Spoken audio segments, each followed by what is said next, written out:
Govanen. Welcome to the Tolkien Lore channel. I'm the Tolkien Geek, and in this video, since I've kind of given a little bit of background now as to the Kingdom of Arnor, see that video in the description below, I want to go into kind of a short biography of the character of Aragorn. His role in the Lord of the Rings is pretty clear, but his backstory is almost just as interesting, and so I kind of want to get into his really early life and what he did in between his really early life and what we see in the Lord of the Rings, because there's actually a lot of connections to the Lord of the Rings story in his earlier life. So let's talk about some of that, and also just some of the interesting tidbits about him generally. Aragorn, or Aragorn II, because he's the second of that name in the line of the kings of Arnor, was born to the chieftain of the Dunedain, Arathorn II, and unfortunately lost his father at a very early age. His father was killed in a fight against trolls, and so he was basically, as most of the descendants of the kings of Arnor were, fostered in Rivendell by Elrond, except in this case he was fostered there out of necessity because his own father was actually dead. His mother, who was named Gilraen, named him Estel, which means hope in Elvish, as a kind of a pseudonym to hide him from the servants of Sauron, since he was still too young to really protect himself. And he grew up under that name, not really knowing who he was until he came of age. And at that point, Elrond came to him and basically said, now that you're, a full-grown man and you know kind of what's going on, I'm going to tell you who you really are and your history and fill you in on some of the details. So he tells him, he's the scion of the house of Isildur, and he gives him the heirlooms of his house, which are the shards of Narsil and the ring of Barahir. Now, at this point, the young Aragorn is pretty excited because he's, naturally, if you're a young guy like that and you just found out you're the descendant of kings and it's your destiny possibly to retake the kingship and unite the Dunedain of the north and the south again, that would make you pretty excited, right? While he's kind of on this mental high note, he first sees Arwin, Elrond's daughter, and he, of course, is aware of legends of the Silmarillion and the elves' history in Middle-earth, and he sees Arwen, and he immediately kind of recalls the story of Beren and Luthien, which makes sense because Arwen is actually said to resemble Luthien so much that she's almost like a reincarnation. And much like Beren does, Aragorn immediately falls in love with Arwen, and he simultaneously also kind of realizes that his newfound glory is kind of nothing, because when he speaks to Arwen, he realizes who he finds out who she is, and his own very short life compared to her very long life and her equal heritage, because they're both descended from the same ancestors, Beren and Luthien. Suddenly his own excitement is a little bit dampened, but it doesn't really matter. They fall in love with each other. They agree that they do want to get married. Elrond, of course, gets wind of this. Elrond basically tells Aragorn, I can't stop her from staying, but she's not going to marry anybody less than the king of both Gondor and Arnor. So if you want her hand, you better get to work. Now, of course, this is one area where the story diverges from Lord of the Rings, the movies that Peter Jackson put out, because in that story you get the idea that Elrond is just dead set against it the whole time, will not countenance it until basically the very end. But in the books, of course, he is sad about it because it means he will be separated from Arwen, but he's not quite the jerk that he is about it in the movies. So that kind of sets up most of the rest of Aragorn's life in his quest to become the king of Gondor and Arnor, in order to, essentially prove himself to Elrond that he is worthy of Arwen's hand in marriage. He ends up becoming the greatest man to have lived probably in several centuries, And that's where we kind of move into the next segment of this video. Once he becomes aware of his heritage, and then of course Elrond kind of puts the burden on him of becoming king of Gondor and Arnor before he can marry Arwen, which he very much wants to do, he starts, of course, working his way toward attaining that goal. He starts traveling Middle-earth. He starts, working toward achieving great deeds in the war against Sauron, even if those great deeds may not seem so great in the scheme of things at times. They are very important. So during this period, he meets Gandalf, of course. They become very good friends. And, of course, Gandalf is very aware of Aragorn's heritage, and he helps him out as well. And they help each other mutually. They end up both searching for Gollum, which they kind of talk about a little bit in the Council of Elrond chapter of The Lord of the Rings, how Gandalf enlisted Aragorn's help trying to track down Gollum so that they could find out what he knows and that sort of thing. They eventually do. Well, I say they. Gandalf actually gave up and went to try to handle some other things, and Aragorn caught Gollum on the outskirts of Mordor and brought him back to the Woodland Elves. But that's much later, of course, in Aragorn's life. He also eventually meets Bilbo himself, and Bilbo is the one who pens the famous lines from the poem, "All that is gold does not glitter, not all those who wander are lost." That poem is literally written for Aragorn by Bilbo, but he kind of makes it his personal poem thereafter. And it fits him really well because he's a very unassuming character.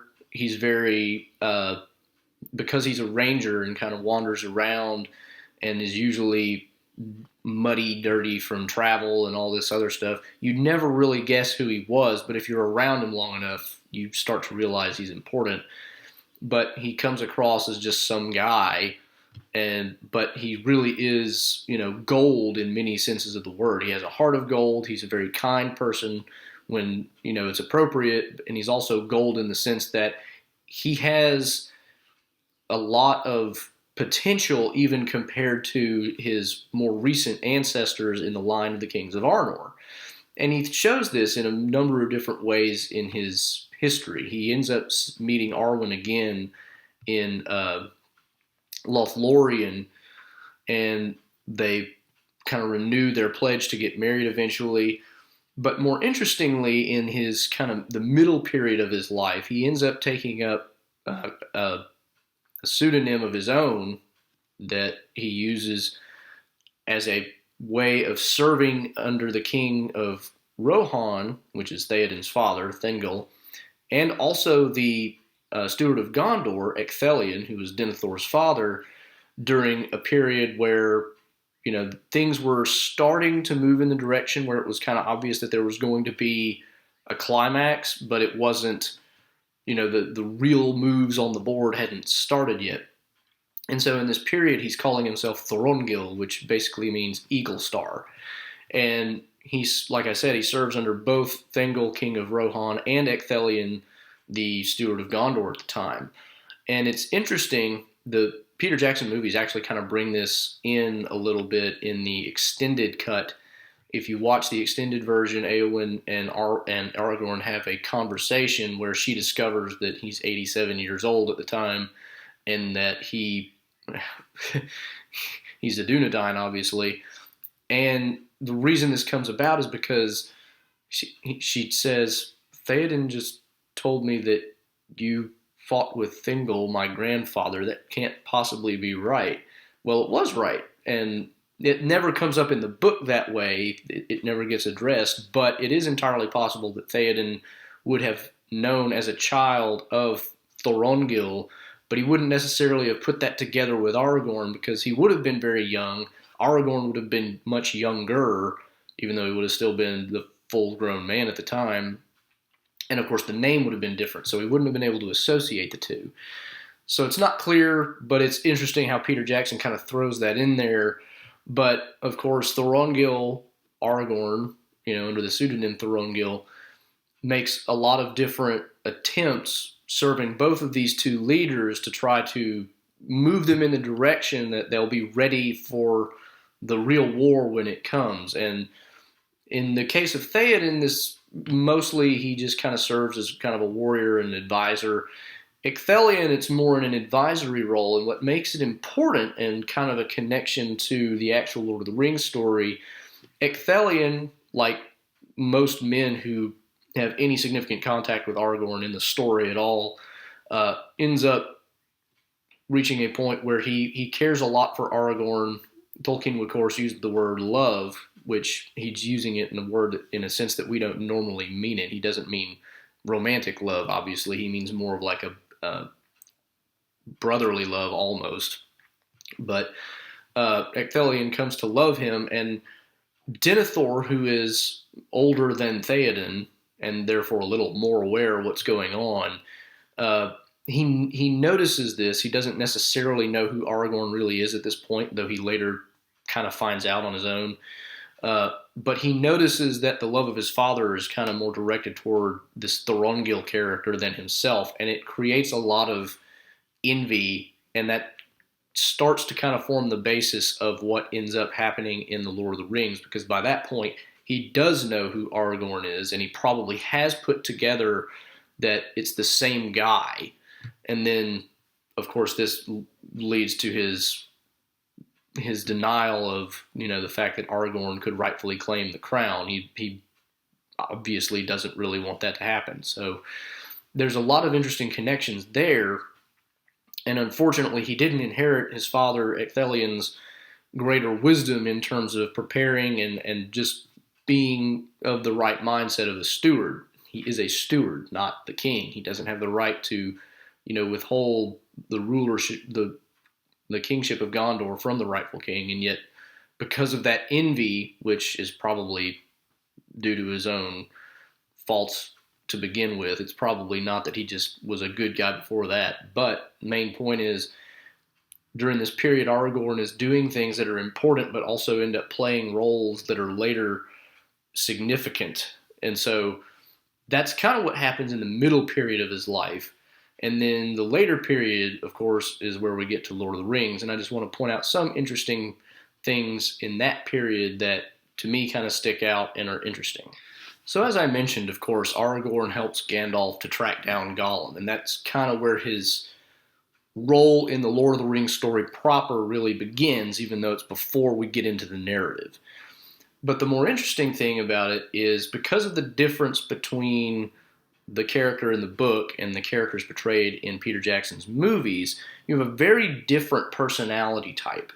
And I've kind of talked about some of this before, but the Aragorn of the books, of course, is very driven by A, kind of the idea that it's his destiny to become king, and B, also his desire to become king so he can marry Arwin, which is the kind of driving factor in his life. One of the things that we learn in the books as well that we don't really get in the movies is that he's also friends with Elrond's two sons. If you didn't read the movie, you didn't even know he had sons, named Elladan and Elrohir. And they, along with Aragorn, frequently kind of go out and try to hunt down orcs, because their mother, Elladan and Elrohir and Arwen, was captured traveling between Lorien and Rivendell at one point and was poisoned. And even though she survived, she was so wounded that she had to travel into the Undying Lands in the West to fully recover. And of course, the entire family never really forgave orcs for that. Not that they had any particular love for orcs, but I mean, it just made the animosity a lot more personal. And so frequently they would do that sort of thing. Elladan and Elrohir actually also show up with the band of Dunedain who meet Aragorn in Rohan in the books, that doesn't really pop up in the movie as well. And they're all very good friends with each other. So there's a lot more going on to Aragorn's character in the books that you really don't pick up in the movies. And even on a first read in the books, you're not really paying attention so much to these things, especially if you haven't read the appendices in advance, because you don't necessarily, some of them seem like minor plot points, but they all end up being interesting. And the main point is, Aragorn's character is very much the leader type. He's, unlike Faramir, who's kind of like the leader by necessity, but is still very good at it when he has to be, Aragorn is more like a Boromir in the sense that he is a natural leader. It's kind of what he's born to do. Unlike Boromir, he doesn't take it as he's not a prideful leader, which is kind of the way Boromir is. Boromir enjoys being the guy. He likes being the man. Aragorn doesn't enjoy it for its own sake, but he knows it's what he's supposed to do, and he takes that responsibility very seriously, and he knows he's good at it.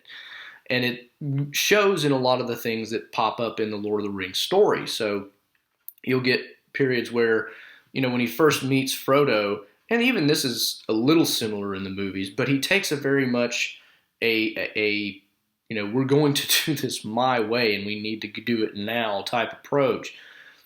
He doesn't, of course, force Frodo into anything, but he does make it very clear, I know more than you do. I know what's going on. I already know what you have. You need to trust me. He doesn't, beat around the bush about it, and he doesn't get mealy-mouthed about it either. I mean, he very much takes charge.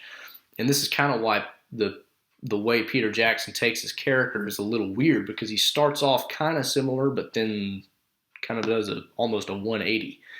And then later in the story, Aragorn also, he does some really interesting things that don't pop up in the movies. When he meets Éomer for the first time in Rohan, Éomer, of course, asks, "Who are you people? Why are you in the Mark of Rohan?" And they kind of go back and forth for a while. Aragorn basically tells him who he is and who he claims to be. Éomer is at first a little skeptical, because he's kind of like, that's kind of the stuff of legend, isn't it? I mean, do we walk in legends or on the green grass under the sun? And Aragorn says a man may do both. And he basically says the green earth itself is a matter of great legend. So, I mean, there's interesting back and forth there, but what really comes out that's different about Aragorn's character in the book is, at one point, Éomer is kind of questioning, why are you three people chasing an entire band of orcs? And Aragorn basically says, I am not weaponless, and he pulls out Andúril, which of course in the book he had reforged before they even left Rivendell, because in the book he actually wants it. You have to remember. And he pulls it out, and he basically reaches this point where he just kind of, again, takes a very commanding posture and says, this is who I am. This is what I'm here to do. Will you aid me or thwart me? Decide now. I'm going to do what I'm going to do anyway. Éomer at this point is like, okay, I'll take your word for it. And it's another one of those things where every time Aragorn really kind of shows who he is, people recognize it automatically. Another example is the Argonath, the two giant statues at the Falls of Rauros. In the movie, it just kind of is a point of, oh, cool, the Argonath. I've long wanted to see, which probably doesn't make sense, because I'm pretty sure Aragorn would have seen it in his travels beforehand. But in the book, it's a very different thing. Whenever they're sailing up to the Argonath, everybody's kind of like a little scared of it, because it's, you have to remember, for these guys, it's a huge monument that just seems otherworldly. The descendants of Númenor did some really amazing things when they came to Middle-earth that they can't even replicate at this point in the story. And everybody, including Boromir, is kind of like, they're not really comfortable with the situation. And then suddenly Aragorn says some stuff just kind of out of the blue. He basically says, fear not, under the shadow of the great kings of old, the heir of Isildur has nothing to fear, and a few other lines. But it says that when they look at him, he looks like a totally different person. He's standing completely erect, very, very kingly in the way that he's presenting himself. And you get glimpses of this throughout the story, and it's a really interesting tie back to that idea that you kind of get in the appendices, that he really is moving toward this goal. He's trying to become king of Gondor. And then kind of the last element of this is when he heals Faramir and Éowyn and Merry in the Houses of Healing after the Battle of the Pelennor Fields. He heals Faramir specifically, and when Faramir wakes up, it's like he knows who he is, even though they've never met. And so you get the idea that whatever Aragorn kind of said to him, because it says that he whispers in his ear um, as part of the healing process, which is, I guess, semi-magical. But anyway, the idea is whatever process Aragorn went through, it involved kind of almost a spiritual meeting between the two. And in that moment, Faramir recognized him for who he is. I mean, just he wakes up and he acknowledges him as his king. They've never met before, never seen each other before, but Faramir knows who he is. And that's kind of the last major instance of, people meet Aragorn and they just know who he is once he kind of reveals himself in that kind of a way. So that's kind of some of the interesting points that I wanted to draw out from the actual Lord of the Rings story. And then one minor detail, one of my favorite pieces of trivia from the Lord of the Rings is how many names Aragorn has. And so I just kind of want to, I may not remember all of them off the top of my head, but he's got Estel, Hope, which was his pseudonym growing up, Aragorn, of course, Strider, Telkontar, which is the Elvish for Strider, which at the end he basically says that'll be the name of my house. He's got Elessar and Elfstone, which are Elessar, of course, is just Elvish for Elfstone. He's got Wingfoot, which is what Eomer calls him after he finds out how far he's come in 3 days. He has Invinyatar, which he calls himself close to the end, which means the renewer. And I want to say there's a couple more. Well, Thorongil, of course, I mentioned earlier. He went under that name. I want to say there's at least one more that I'm forgetting. But, I mean, he just has all these different names. And I've always just found that fascinating that, he just has a ton of names. And the last kind of thing I'll leave you with is he does live till about 210 years old, and he kind of voluntarily dies. That's kind of the thing in Tolkien's universe. The men who are good voluntarily kind of give up their life at the end before they go senile, basically, is what it is. And he leaves a son named Eldarion who becomes king after him. Tolkien actually started a book that was about Eldarion's reign, and then he just never really could find a good way to come up with a good way to make it into he couldn't find a good real conflict, basically. So anyway, that's where that ended up. But that is essentially Aragorn's biography from the actual written materials. Hope you liked it. So hope you enjoyed the video. Hope you learned some new stuff about Aragorn you didn't already know. There is, of course, more to learn in the appendices and the books themselves than I could go over here. But if you did like the video, please like it. Please subscribe to the channel if you want to learn more about Tolkien and his works. And you can also follow me at Twitter at JRRTLore. And until next time, I'm the Tolkien Geek, signing out for the Tolkien Lore channel. Namaste.